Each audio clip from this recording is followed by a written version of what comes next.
Everyone, आज का video बहुत ही स्पेशल है, खासकर उन मॉम्स के लिए जिनके बच्चे या तो बेबी है या टोडलर है। क्योंकि जो मेरा बेटा है वो 4 इयर्स का है और मैं इस वीडियो में आप लोगों के साथ शेयर करने वाली हूँ कि मैं उसे किस तरह से इंगेज करके रखती हूँ ताकि उसका मैक्सिमम टाइम किसी एक्टिविटी में बीते, ताकि उसका मेंटल फिजिकल हर तरह से डेवलपमेंट हो सके और मिनिमम टाइम वो स्क्रीन को दे। तो चलिए आइए वीडियो स्टार्ट करते हैं। तो सबसे पहली बात कि जब भी अगर हम चाहते हैं कि हमारे बच्चे स्क्रीन से दूर हों तो हमें भी स्क्रीन से दूर होना होगा, तभी हमारे बच्चे भी स्क्रीन से दूर होंगे, वो लिमिटेड टाइम स्क्रीन के लिए निकाल पाएंगे। तो इसके लिए हमें बच्चों के साथ इंगेज होना होगा। तो चलिए मैं आपको दिखाती हूँ कि मैं उसे किस तरह से इंगेज करके रखती हूँ। तो सबसे पहली बार मैं उसके साथ खेलती हूँ। मुझे उसके साथ खेलना इंटरेस्टिंग नहीं लगता क्योंकि वो अपनी कार के साथ खेलना पसंद करता है और मुझे कार के साथ खेलना पसंद नहीं है। पर हाँ, जब वो प्रिटेंड प्ले करता है तो मैं वो इंटरेस्ट लेकर करती हूँ क्योंकि उसमें चलो मज़ा आता है। पर बच्चों के साथ खेलने से ये फ़ायदा होता है कि हमें पता चलता है कि बच्चे कितना ज़्यादा इमेजिन कर सकते हैं। मीन्स जहाँ तक हम नहीं सोच सकते उससे भी आगे वो सोचते हैं। तो ये एक बहुत ही अच्छा बेनिफिट है हम दोनों के लिए। हमारा भी टाइम बीतता है और साथ ही साथ उसका भी टाइम बीतता है और साथ में मुझे बहुत कुछ पता चलता है उसके बारे में। दूसरी बात, मैं जब भी मॉपिंग या फिर डस्टिंग कुछ भी करती हूँ मैं उसे भी इन्वॉल्व करती हूँ। 2 रीज़न है, मेरा भी काम हो जाता है आसानी से और साथ ही साथ उसका भी टाइम चला जाता है, वो भी इंगेज होता है तो उसे भी मज़ा आता है करने में। मैं जब भी डस्टिंग करती हूँ या मॉपिंग करती हूँ, वैक्यूम करती हूँ, उसे भी एक कपड़ा पकड़ा देती हूँ और वो भी लगा रहता है, उसमें वो कूदता रहता है, इधर उधर थोड़ा मस्ती करता है। टाइम थोड़ा ज़्यादा लगता है काम खत्म होने में, पर चलो कम से कम हमारा काम भी हो गया, साथ में बच्चे भी इंगेज हो गए। और अगर फ्यूचर में अगर ये हैबिट बनी रही तो हमारा ही फ़ायदा है, उन्हें बाद में कोई प्रॉब्लम नहीं होने वाली, वो बड़े होंगे तो अपने काम आसानी से कर सकते हैं। तीसरी बात कि जब भी मैं एक्सरसाइज करती हूँ वो भी मेरे साथ एक्सरसाइज करता है। अब ये मत आप सोचो कि मैं उसे बुला कर लाती हूँ, वो खुद से आता है क्योंकि उसे मज़ा आता है एक्सरसाइज करने में। मेन उसे एक्सरसाइज करने में मज़ा नहीं आता, मुझे डिस्टर्ब करने में मज़ा आता है। और हाँ, इससे मेरा ही फ़ायदा है, चलो थोड़ा वो डिस्टर्ब करता है चलेगा, पर मेरा एक्सरसाइज हो जाता है, उसका भी टाइम निकल जाता है। क्योंकि आप सभी को पता है इस पेंडेमिक में तो कोई किसी से मिल नहीं रहा है, स्कूल बच्चे जा नहीं रहे हैं, तो हम लोग ही हैं एक दूसरे को जो कि इंगेज करके रख सकते हैं, एक दूसरे का एंटरटेनमेंट कर सकते हैं।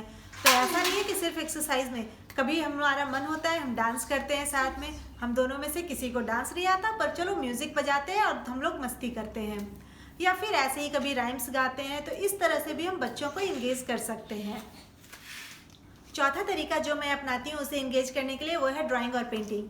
ड्राइंग और पेंटिंग हम दोनों साथ में मिलकर नहीं करते, मैं उसे कुछ कलर्स दे देती हूँ, वो अपने पेपर पे खुद से कुछ भी बनाकर, या तो फिर मैं उसे कुछ भी बनाकर दे देती हूँ और वो उसमें कलर करता है, या तो सिर्फ वो कलर्स से खेलता है, मीन्स कलर्स को मिक्स करेगा पेपर पे और फिर वो बताएगा कि मम्मी मैंने ये बनाया, देखो कैसा लग रहा है।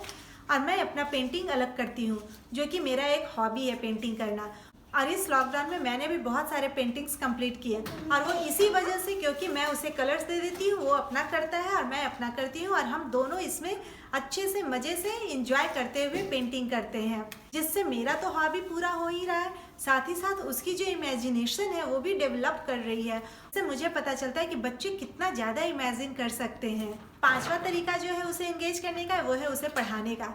ऐसा नहीं है कि मैं उसे बहुत कुछ पढ़ाती हूँ, बस मैं उसे ट्राई करती हूँ कि अगर स्कूल से कुछ भी ऑनलाइन क्लासेस में होमवर्क मिले हो या तो फिर ऑनलाइन क्लासेस में उसे कुछ भी लेटर्स नंबर सिखाया गया हो या लिखने के लिए बताया गया हो तो वो लिखना सीखे। इसके अलावा मैं उसे बहुत ज़्यादा नहीं पढ़ाती क्योंकि मैं इस बात को मानती हूँ कि बच्चे जो हैं वो सिर्फ बुक से नहीं सीखते, वो जितनी ज़्यादा एक्टिविटीज़ में इन्वॉल्व होंगे वो उनसे ज़्यादा सीखते हैं, उनकी डेवलपमेंट जो है उससे ज़्यादा होती है। तो इसीलिए ऐसा नहीं है कि मैं उसे बहुत ज़्यादा पढ़ाती हूँ या बिल्कुल भी नहीं पढ़ाती, मैं बस उतना ही कराती हूँ जो उसके क्लासेस में होते हैं या जो उसे होमवर्क मिलता है। उसके अलावा मैं उसे एक्स्ट्रा पढ़ने के लिए कभी नहीं बैठाकर पढ़ाती हूँ। और जो 6th और लास्ट तरीका है वो है स्टोरी टेलिंग। मैं उसे स्टोरी पढ़कर सुनाती हूँ और वो भी मज़े से सुनता है और मुझे भी स्टोरी पढ़ना अच्छा लगता है और साथ ही साथ सुनना, तो मैं भी मज़े से पढ़ती हूँ। कभी कभी तो ऐसा होता है कि मैं एक ही स्टोरी पढ़ कर बोर हो जाती हूँ तो मैं उसके बहाने बुक्स लेकर आती हूँ और मैं उसे पढ़कर सुनाती हूँ, फिर मुझे अच्छा लगता है, तो हम दोनों का टाइम निकल जाता है।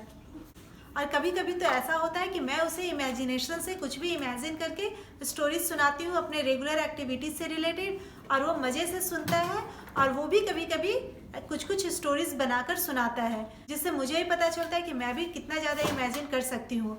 मीन्स मेरे अंदर का भी एक टैलेंट बाहर आता है, और साथ ही वो भी इमेजिन कर कर मुझे स्टोरी सुनाता है, तो हम दोनों बड़े मज़े से एक दूसरे के स्टोरी सुन लेते हैं। सिर्फ यही 6 तरीके नहीं है जिससे हम दोनों एक दूसरे को इंगेज करके, मीन्स मैं उसे इंगेज करके रखती हूँ और मिनिमम से मिनिमम स्क्रीन टाइम देती हूँ, ऐसा नहीं है।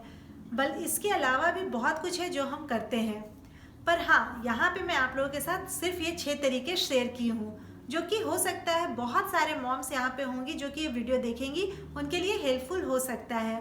तो इस तरह से अगर हम बच्चों को इन्वॉल्व करके रखें, इंगेज करके रखें, तो हम दोनों का फ़ायदा है। हमारे अंदर का जो टैलेंट है वो भी बाहर आएगा, साथ में हमारी जो हॉबी है वो भी पूरा हम कर सकते हैं, और साथ ही साथ बच्चों का जो डेवलपमेंट है वो भी बहुत ही अच्छे से होगा।